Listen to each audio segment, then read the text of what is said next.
হরিদ্বার থেকে ঋষিকেশ যাওয়ার প্ল্যান করছেন?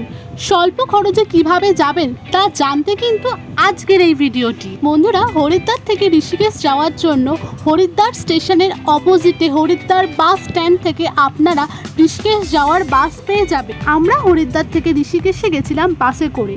ইউপি এসআরটিসির বাস ধরবেন। বাস ভাড়া পড়বে জনপ্রতি 68 টাকা। দূরত্ব প্রায় 25 কিলোমিটার। লাগবে প্রায় 40 মিনিটের মতো। পথের দুধারের দৃশ্য খুবই সুন্দর।